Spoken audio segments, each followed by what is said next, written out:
I would like to introduce Dan Rogers, who's going to be speaking to us for the next 15 minutes. Dan is the Principal Ecologist in the South Australian Department for Environment and Water. His role involves strategic ecological advice to government, natural resource management and non-government organisations. He spends most of his time operating in the space between ecological researchers and environmental managers, such that environmental decisions are made using the best available evidence that is both scientifically, that was like a lightning bolt, scientifically defensible and relevant. Dan's work allows him to cover a broad range of ecological issues, including threatened species, conservation, landscape management and restoration, and abundant and pest species management. Dan, come on up and tell us what you know, and just let them figure out the lights as well. Thanks, Becky. So I've been given 15 minutes to cover a fairly big topic, so we'll see how we go. The title's changed a little bit. I think the title in the program was something about how ecological science can help with conservation. Just in terms of the theme and taking on some of the themes of the keynotes this morning, what I wanted to talk about was really thinking about how we make decisions in nature conservation, particularly under this sort of dramatically changing world that we currently find ourselves. And going from that sort of concept that some of us have grown up on in conservation around this thing called natural to something a bit more nuanced and maybe a bit more useful, hopefully, and inspirational under a future climate. Bit about me. This isn't where I live, but this is kind of my home. This is where my heart belongs. Does anyone know where that is? Go on, it's easy. Oh, close. Coorong, who said that? Thank you. This is the Coorong. This is up the top end of the Coorong, and I've spent, I don't know, geez. Isn't that funny? It brings a lump to your throat when you see the places you love, doesn't it? This place I've spent probably about the last 20 to 25 years splashing around in, counting birds, looking at scenes like that, and just connecting with the place, you know. These are places that you find these places in your life that you just, yeah, as you say, they're like your home. But spending all that time in this country, also, this is what I was sort of brought up on as I cut my teeth in nature conservation and in conservation science early on in my career, and I was really brought up on that paradigm, and it was particularly strong in the scientific community at the time around conservation in Australia in particular was really about conserving what was here before whitefellas came, before Europeans colonised this country, and it really was a paradigm around not so much turning back the clock, but at least looking at what was there before and trying to recreate that, trying to reconstruct that.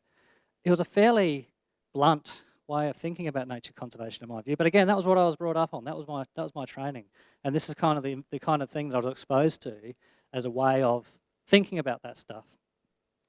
Then I went to Northern Europe for a couple of years, studied in Northern Europe for a couple of years, studying conservation of some species there, and the species that I was working on went extinct in the country I was working in, Sweden, and there was a reintroduction program. It was the white stork.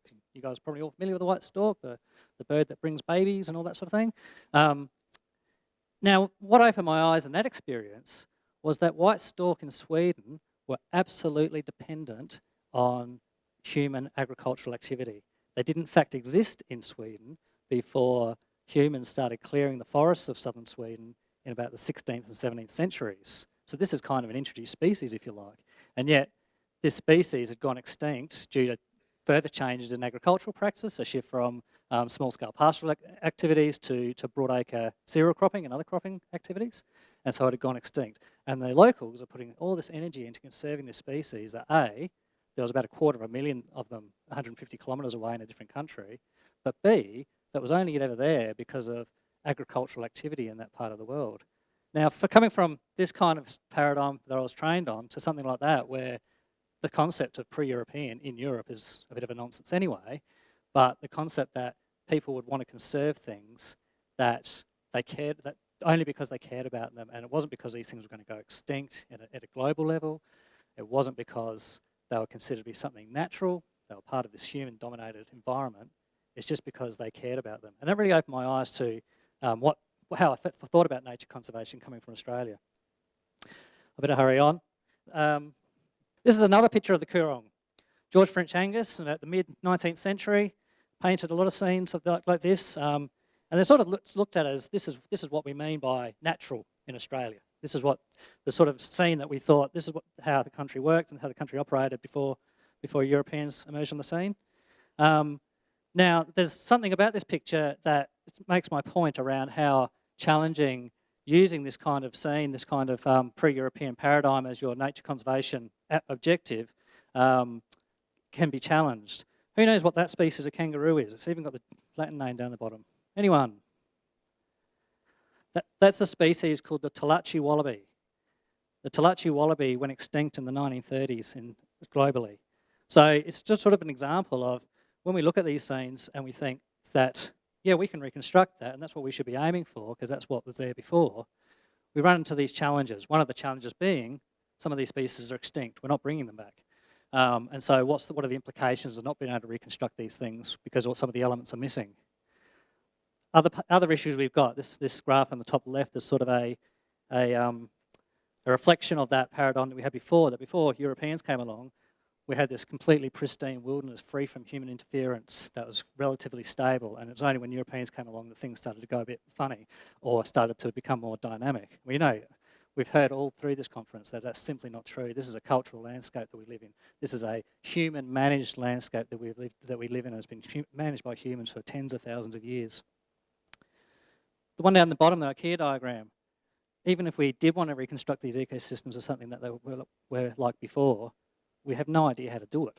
It's a really challenging task. These are complex dynamic systems that we're talking about. We don't even know what all the elements of these systems are, let alone how to put them back together. And we also have the issue of scale. We might be able to manage for some sort of pre-European vision of what we think the system looked like at the scale of a paddock or at the scale of a patch of scrub. But at the scale at which a lot of these ecological processes operate, we're simply not in the position to be changing the scale of the whole landscape. And then there's the elephant in the room, which is, that's all talking about now. What about in the future? Anyone know about, have anyone heard of the Great Acceleration? The red box, have I got a pointer? I can use the thing here. Here we go. That's sort of the climate change part of the world's changing. As you can see, that's just one of the things that are changing in the environment. We've talked a lot about climate change and even some of the other environmental changes that have happened over that time. But they're also linked and associated with all of these changes in social and economic systems of the world. GDP ramping up after 1950, primary energy use, fertiliser consumption is a huge one, the number of large dams. All of these things are absolutely linked at global, national and even regional levels, and they're all seeing this dramatic ramping up post the Second World War on a global scale. That's a massive change to the environment. It's unprecedented over the last, I don't know how many thousands of years, to such an extent that we need to really start thinking about what the implications are of this, not only for how we operate, but what it is we think we want to achieve. What's desirable for us in this kind of changing world? It's quite daunting to think about that. So we're just a few of us through the Nature of SA project in South Australia, which is, I guess, our way of thinking about how we think about nature conservation in the future and how we might be able to change the way we operate and change the way we think to, I guess, improve our chances of success in achieving what we want to achieve. And we sort of learn a few things from that. The first one is learning from the past but planning for the future. And as I've just alluded to, the natural or the pre-European thinking or vision or paradigm or aspiration is becoming less and less useful as a meaningful conservation goal. And even if it was ever a meaningful conservation goal in Australia anyway. But certainly with those massive changes that are happening at a global scale, that's the sort of thing that we need to start challenging ourselves on. However, it doesn't mean that we throw all that information out. We throw all that experience and wisdom out from our conservation thinking. The past provides that context, both from where we've come from, but also how we came from, how we got to where we are from where we came from. That environmental history is absolutely critical knowledge for us going forward and thinking about what we do next. It provides that ecological understanding about how these systems operate, how these different species interact at an ecosystem level, and how that might be able to inform what we do on the ground. And it also provides inspiration, because in spite of the fact that I'm saying those visions of what was there pre-European times aren't necessarily meaningful in terms of setting future goals, they still inspire me to moving forward and thinking about what we do next. The next lesson we learnt was, if we're not going to just default to we want it to be like it was, what do we use as conservation goals? So we've learnt to be much more explicit about what we want to achieve in any particular landscape or for any particular species or any particular region, and make sure that when you're setting those goals, you're inclusive about how they're set. So we're looking at these sort of frameworks here, which sort of the decision context comes from a sort of an intersect of what science you've got, what do you know about a system, what do you know, where do you think the risks are, what's going to go extinct, or what's changing that you don't like. What you don't like, or what you like, is set by values. So what are the things that people actually care about? And when I say care about, it's not just the things like the cute and furry things, but what are the services that the system provides that people find desirable, both from an economic service perspective and other services. And then you've got some rules to frame these things as well, around things like national law, international obligations, and ethical and moral obligations. The third lesson is, don't panic. There's two ways of responding to massive change like climate change. Panic and say everything's going to change, so we've got to do everything differently. Keep calm and carry on. Don't change anything. Just say, she'll be right, we'll just keep doing what we're doing. But often there's somewhere in the middle, and what the thing in the middle is, sometimes you do need to change, you do need to undertake massive transformation. Sometimes you can continue to do what you keep doing.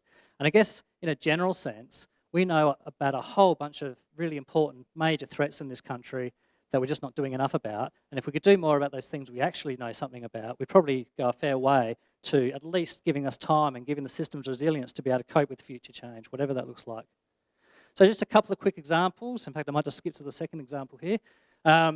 This is in the Mount Lofty Ranges, and this is just an example of how people have thought differently about setting goals and not thought we want the system to look like it did, but how do we want the system to operate? This is in the eastern Mount Lofty Ranges, sort of grassy woodland country, sort of box gum country. This is actually production country. So these are all, this is all sheep farming country, low input sheep farming country. Very little improved pasture in this country. Most just based on pasture, pioneer pastures that have just come in, mixed pasture in terms of native species as well. And what they found was that the things that are missing from this landscape, or the things that are declining from this landscape, are some of these declining woodland birds that we keep hearing about. And the things that they needed to do in this landscape was, one, maintain a level of grazing, so don't kick the sheep off, because they're actually doing a pretty good job at maintaining that understory for declining woodland birds. And two, get a bit more age structure into that tree canopy, because that's the thing that's slowly starting to go missing, as it is in this region as well, where we're left with a whole bunch of really old senescing trees with no recruitment in those landscapes. So rather than thinking about how do we get rid of all the weeds, how do we reconstruct a complete ecosystem here that looks like something like might look like 200 years ago, they just thought, well, what are these things that we actually care about, the woodland birds, what do they need, and how do we manage a landscape to meet those needs? And it ended up being a really simple solution, which is basically put a few more young trees in the landscape and make sure the sheep don't eat them. So what's the role in science for all this? Well, science doesn't tell us what to do. Let's be clear about that. Science does not tell you what to do. What science does is it tells you what's possible. What are the physical bounds of a system that we're playing with? And science also tells you what's likely to happen when you do something. It gives you some information about how the system is likely to respond. But all that science is only useful if we know what's expected of us, what are our moral and ethical obligations to these systems, and what we collectively value. As a scientist, by training, I can only really give you anything useful in terms of how the system operates and what you should do about it if you tell me, you, the community, the world, tell me what it is they want to see, what's desirable. That's probably the most critical thing here. And when we start asking these questions, we need to make sure we ask them in a really inclusive way. We need to make sure we're careful about whose knowledge we're using. It's not only about Western science, there's a whole range of knowledge systems in there. Whose values are we referring to? What rules are we referring to? We have to be really careful about how we are inclusive as possible in that space. Now, I've been in this game a little while now around how science and decision-making interact. And often I've been in these situations where a scientist will turn up and it usually is a he, will turn up and say, I'm the smartest person in this room, I'll tell you what to do. Never mind, you just go and do it. We've also been in lots of meetings with lots of government people, and yet they do tend to be government meetings, where the government people will sit around a table and say, this is what we want to do, or maybe we should go consult that scientist over there and get a bit of science into this to make sure we've got a bit of evidence. Guess what? Neither of those ways work. What tends to work is when everyone turns up, basically with a blank sheet of paper and says, what's the problem we've got here? And what can everyone who contributes to that, the scientists, the land managers, the government employees, everyone who has a stake in that, turns up and is able to contribute to solving that problem in a collective way, no matter whether you've got scientific training, whether you've got land management experience, whatever you bring to that, and everyone brings that without their egos, with an open heart, and respecting what other people bring to that. I've been to lots of meetings where scientists turn up and are fairly dismissive of the knowledge of others in that room, and it just doesn't work. Turning up with the respect that everyone's got something to contribute, and everyone is actually sitting there willing to contribute. The point of that is that everyone is turning up and solving the problem together, rather than the scientists thinking they can turn up and solve the problem, or the managers thinking, we've got the solution to this problem, we just need to go and talk to the scientists. Last slide. Thankfully, we're actually pretty good at that in South Australia, that sort of collaboration. We've sort of got this Goldilocks thing on in South Australia, where we're not that big that it's really hard to engage. Everyone needs to be engaged and get that collaboration going. But we're not so small that we've actually got a whole range of organisations and individuals in this state who are all genuinely committed to positive outcomes in this space, and are all, by and large, I've got to say, most of those organisations and a lot of the individuals in those organisations genuinely turn up in a really genuine way to work together to solve these problems. We're not big enough to not solve them together. So we're actually in a fairly blessed space in South Australia to be able to do that. And with that, I'll leave it to VJ to take over. Vicki-Jo Russell, also known as VJ, is passionate about nature, sustainable natural resource management, and the people who work to achieve it. She's been a driving force in biodiversity conservation in South Australia for over 25 years, initiating and influencing a range of significant programs, plans, and policies over that time. And you can read all about her in your conference program, but I just wanted to throw in that her services to the state were acknowledged in 2014 when she was the recipient of the SA Premier's Award for Service to NRM. She was awarded an Order of Australia earlier in her career for her service to threatened species recovery and community engagement in nature conservation in Australia. And Vicky's going to run a nature values workshop with us, and I think it's going to be quite involved. So I'll hand over to you. Off you go. Thank you. Gosh, who writes these intros? That's right. Hi, I'm Vicki-Jo, but yeah, most people know me as VJ. I fell in love in nature in Belair at my family's regular tennis picnics. As soon as I drove north of Port Augusta and saw those, and I'll get emotional talking about them, saw that red with those amazing acacias. And like my mother died 2 years ago, and I knew the only way I was going to be able to move from one stage of grief to the other was to go back to that country, and I've done that several times to keep myself moving on and moving forward. And also the beach. Such an Aussie beach chick as well. So when you're surrounded by so much wonderful nature, how can you not become an absolute devotee? One of the things we do at the Nature of SA is we actually talk about ourselves and where we fell in love with nature, because it's a really important place to start a conversation, and I'll be really interested in hearing all of yours tonight over dinner. I'd also like to apologise for my voice. I have a very strong voice, but unfortunately we had a really good playlist in the car on the way up, and if we'd had Bohemian Rhapsody, I would not be talking at all. So thank you to the car people who had to listen to me sing for 3 hours, but now I am paying the price. In your bags, you would have all got a principles document. You may not have had a chance to look at this because you're looking at programs and also just being overwhelmed by the style and level of the catering. It's there for you to refer to later. It might help you not have to take any notes in the first 15 minutes of this presentation. After that 15 minutes, I'm going to be getting you to do the work, but just please note that it is there. And when I talk about the Nature of SA discussion paper, it refers to this document here. There's not many left. It was almost like the nature strip, a high seller. But if you give me your business card, I will send one out to you in the coming months. So there are some documents here that you can refer to later if you're really interested. And before I go on, I'd just like to recognise Julia Peacock, who did a lot of the work behind developing the principles from the discussion paper. And I'd also like to recognise other members of the Steering Committee of Nature of SA and amongst it. So why am I here taking up 45 minutes when you could be drinking prior to dinner? I was one of the keynotes at the 2017 Landcare conference in Clare.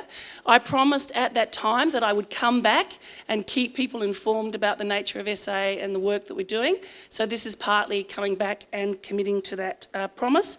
And I'm also looking for opportunities to take all the thinking and talking that was driven by the South Australian sector, and quite frankly is the envy of various corners in the world, because we have been asked to talk about this at international conferences and at national conferences. So once again, South Australian grunt, leading the way.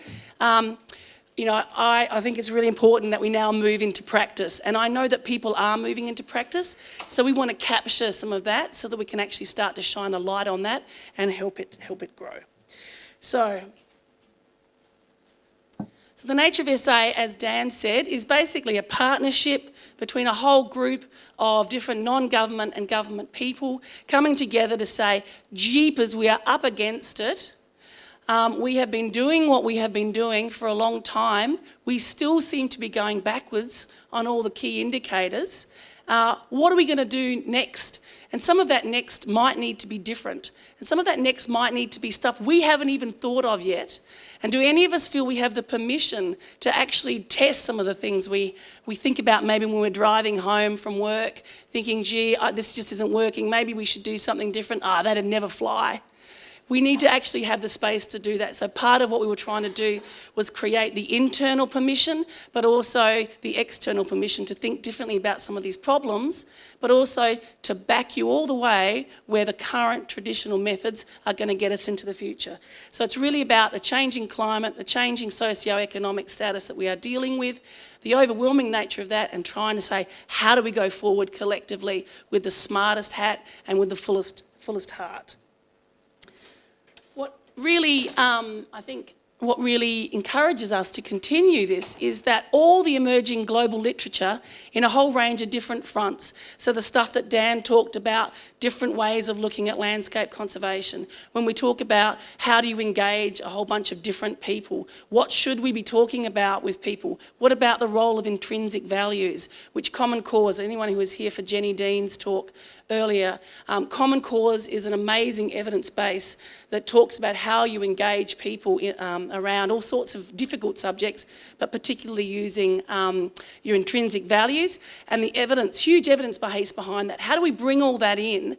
And this stuff is all saying what the South Australian sector said. So we know we must be on the right track. So we've come up with 9 shifts and 6 principles. And what you've got in that document, the A4 double-sided, is the 6 principles. And I'll just speak very briefly to those. When I'm talking, half brain on what I'm saying and half brain on thinking, I've seen that, or I had an idea about that, or there's somebody else that's doing that in my region, because I'd really like to hear about that through this workshop. So the first one is having a much more inclusive approach.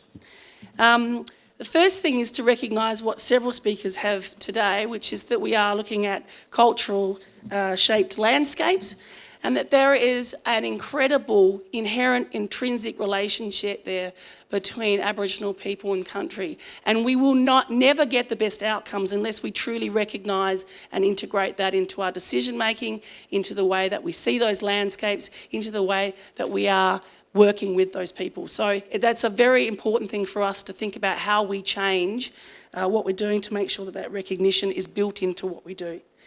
The second thing is, it's been really hard. You sit there and go, well, nobody cares. We know that's not true. Several other speakers have said that. In fact, the people were polled about 2 years ago, and 90% of South Australians said that they actually considered themselves to be conservation champions. But they don't look like us, they don't talk about nature like us, they don't behave like us. We don't recognise what they're doing as having this connection with nature. But Jill Woodlands is going to speak a little bit later about the Amongst It project, and that just shows, people love nature, but they reflect it and celebrate it in different ways. And we will be able to work with them and connect with them on that shared value once we sort of get over ourselves. And I know there's lots of examples of that, and this conference has actually been one of the greatest examples of that in the Landcare conference that I've been to, and start to think about how we can celebrate that with them in ways that are meaningful to them. So that's the first thing, is the way we think about working with others. We need to understand that deep connection with nature, and to create as many opportunities and as experiences as we can to either create it or deepen it. And we're also working with researchers to see how we do that, which will then lead to action. And again, I've said, Jill will say something about the Amongst It project, which is taking that principle and putting it into action right now.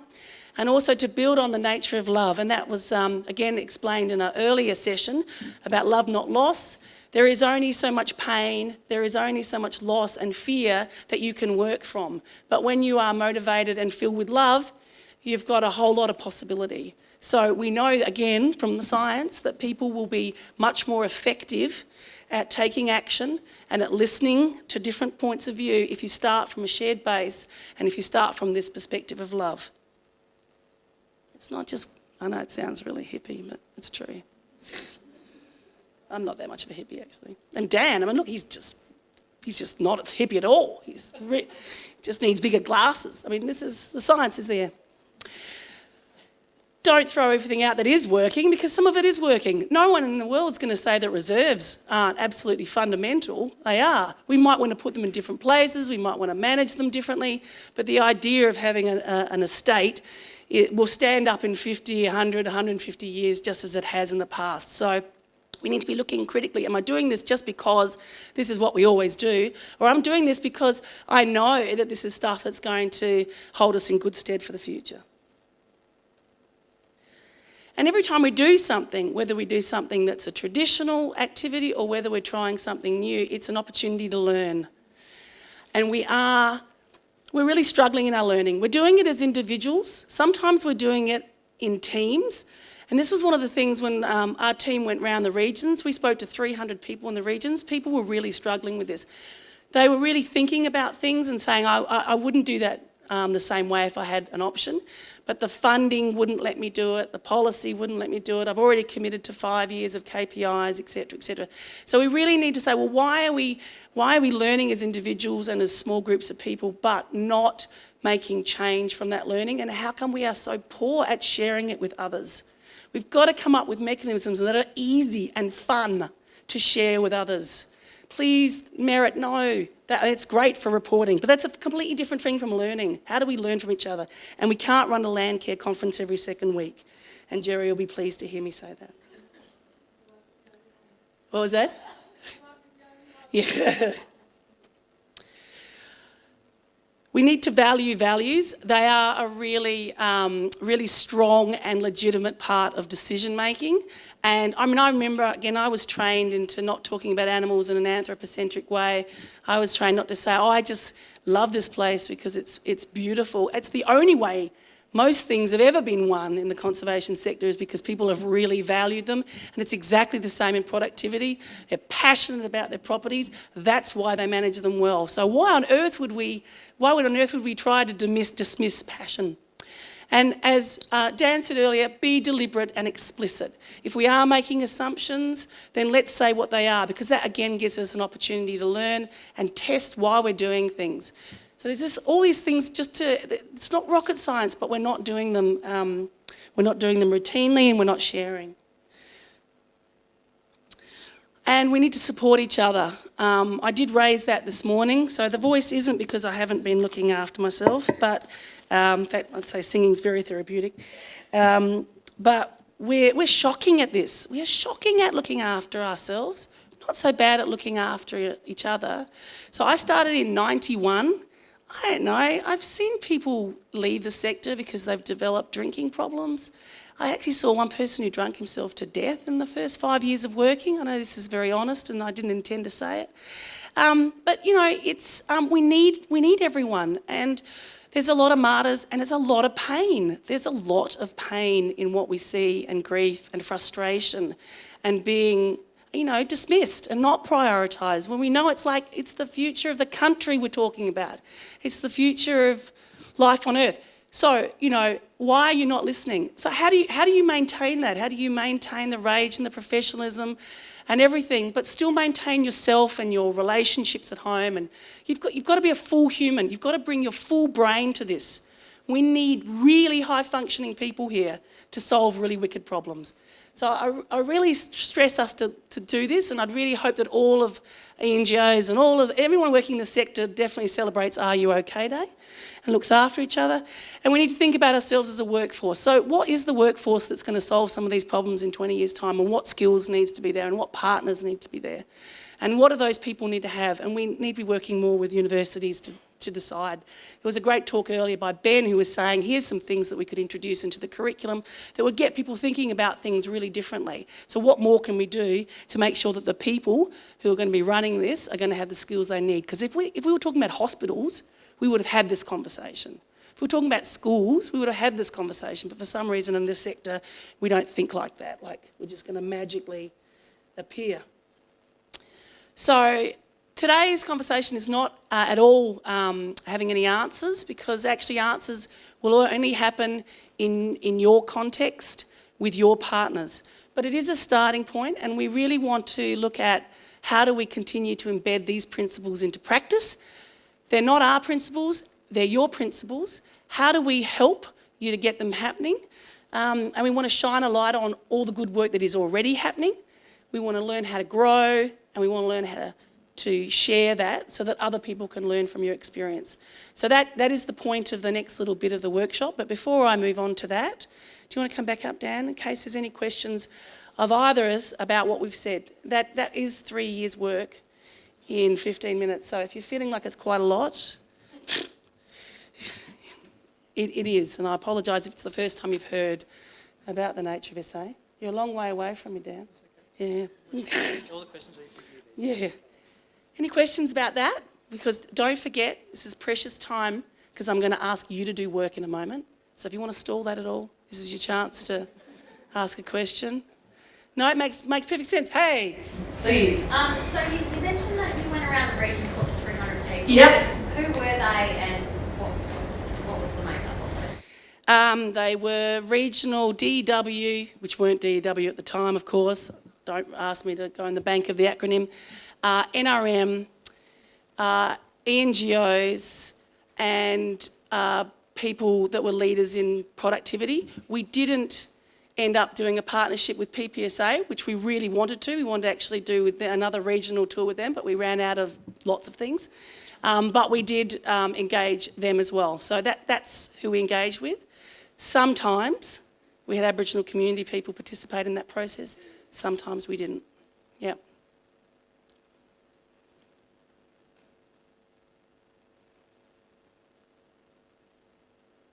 Okay. Okay. This isn't it. How do you maintain? Are you both feeling hopeful? Chicken.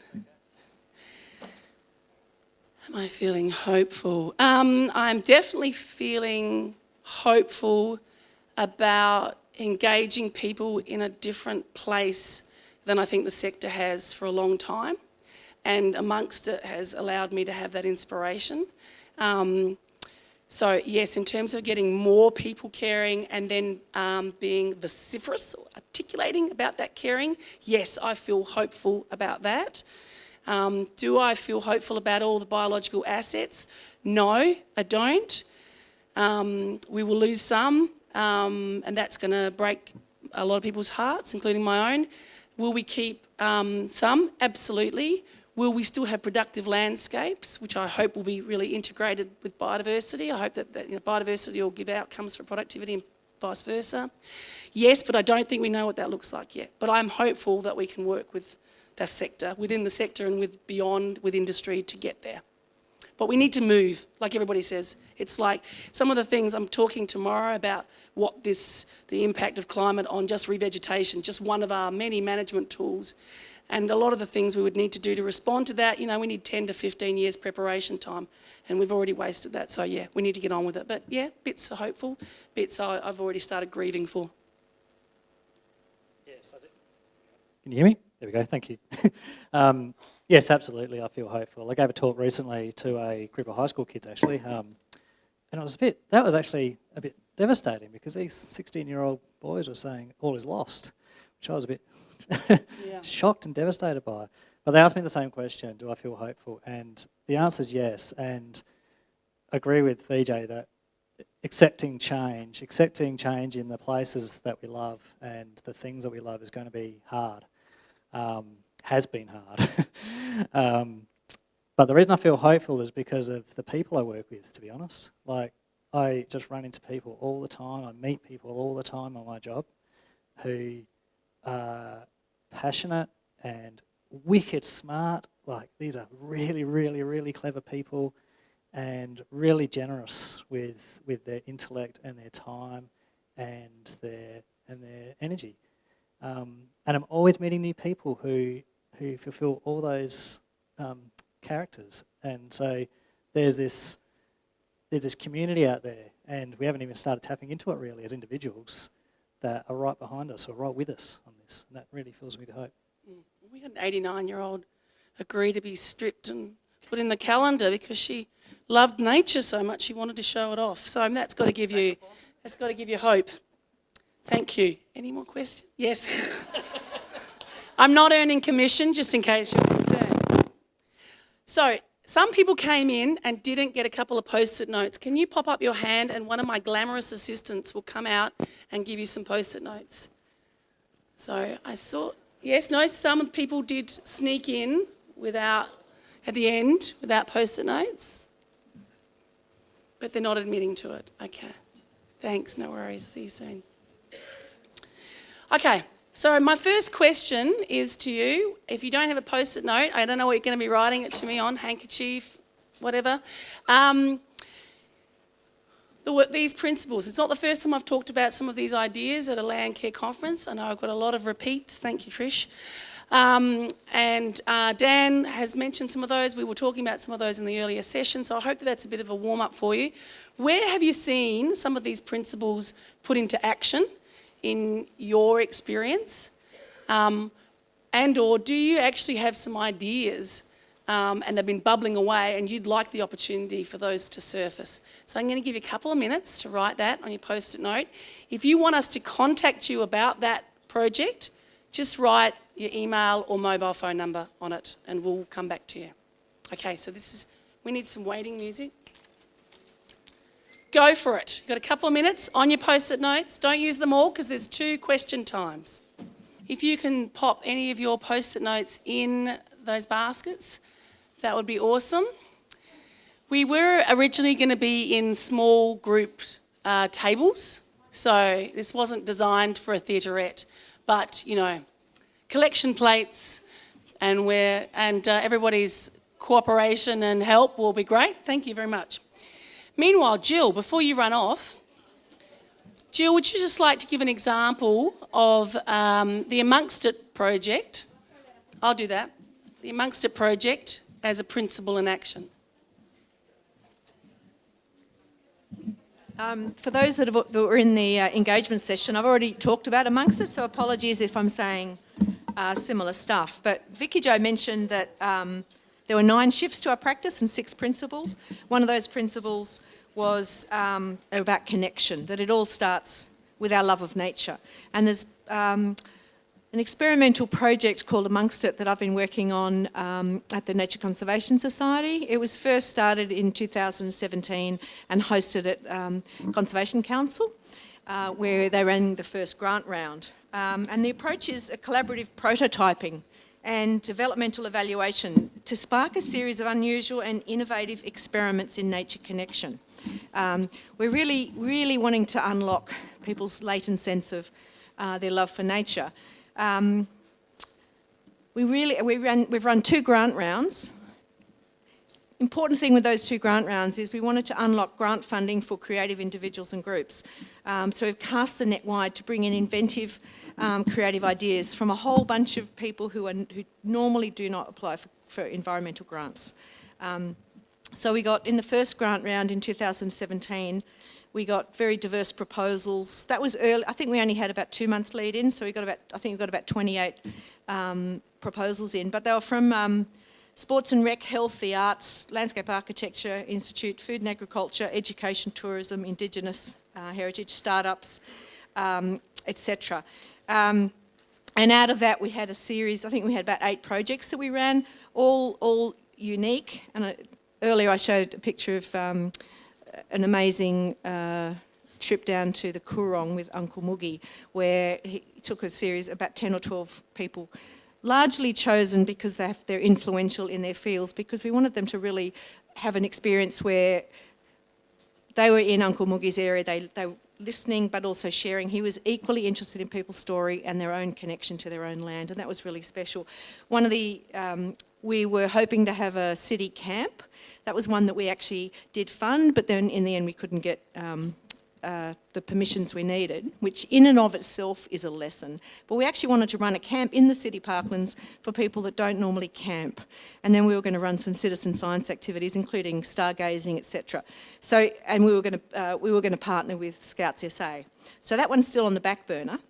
It enabled and unlocked a lot of different ideas, and those ideas, some of the ideas haven't happened yet, but we've actually been able to pass them on to other funders. The second grant round is still live.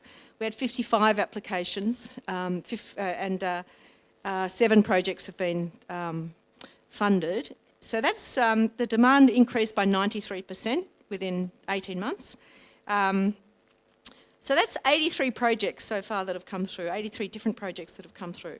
And there's a heck of a lot of really interesting ideas. Now, Kim Krebs from AMLR was on the selection panel, and she said, look, when AMLR have their small grant project, their grant round later in the year, can we get these people to apply? Because again, we don't normally get those sorts of more unusual arts, you know, a lot of them art focused, even some small business startups. You don't normally get them into the NRM environment space. So that's been terrific in and of itself. Earlier I talked about one of the projects that was in play at the moment, out of the 7, so the 7 that we've got running, which is my calendar, the Nature Strip. And that was a collaboration with the Council for the Ageing. So we don't normally engage as an environmental Landcare sector with the Council for the Ageing.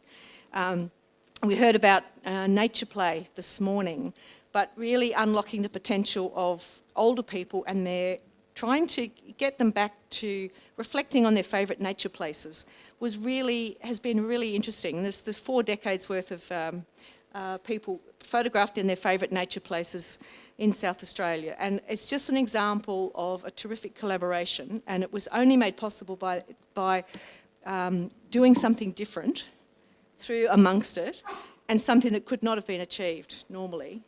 Can you imagine the OH&S of getting that lady to walk up to like a cave up at Morialta? Like, it wouldn't have happened. So that's just $10.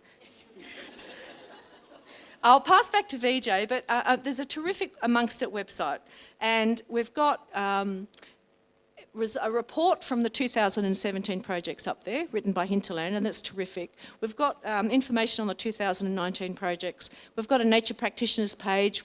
We really encourage you to send me some information if you do any sort of nature connection engagement work. And we're looking at, when we do our evaluation workshop in November, we'll post that information as well, because we really want to ensure that we can spread our what we learn far and wide. Thank you. That was $10 you said, Jill. $10. So we have one more question and then we will wrap up. And the second question is, I mean, I've got a whole basket there. That was really exciting. I really can't wait to read those post-it notes. How do we get more of it? Again, when we talked to lots of people, there were a lot of barriers. But what are the door openers? What could we do that would create opportunities, support, permission, inspire to have more of these kinds of projects. So that's your second question. Exactly the same process. Hopefully you've still got some post-it notes. I'll come around and top it up if you've run out because you were so full of ideas the first time. And then we'll collect and then I'll hand back. So got about 5 minutes for this and we'll finish off. So thank you very much. Here's your question. How do we grow? We've got things already happening in South Australia. There's always great ideas happening. How can we build on those, grow more, shine the light on them, make more happen? Thank you. Okay, so we're going to send the basket out again. Please put your ideas in there. Thank you very much. This is hard, isn't it? It's hard saying what you can do to move from ideas into practice. But if we don't do that, if we don't create more projects, more examples, we won't have the momentum we need for the change we need. And we need people thinking about how do we actually embed this and make it grow. So please, you've met obviously Jill and myself and Dan. We'd be really happy to talk more about this. Please give us your business card if you'd like a copy of that document. If you'd like to join the conversation, we are also we've got a community of practice that's developing for the Amongst It area, and there'll be some that will come out of the Nature of SA, so there'll be other practitioners thinking about how to progress some of this work. And I'm always, as I said, happy to hear about your story, your personal story of your love of nature. And how you're actually sharing that with others, because that's really important that we do that. Thank you very much, everybody. I know it's the end of the day. I know I made you work. I really appreciate that. And Becky is just going to tidy up now. So thank you very much.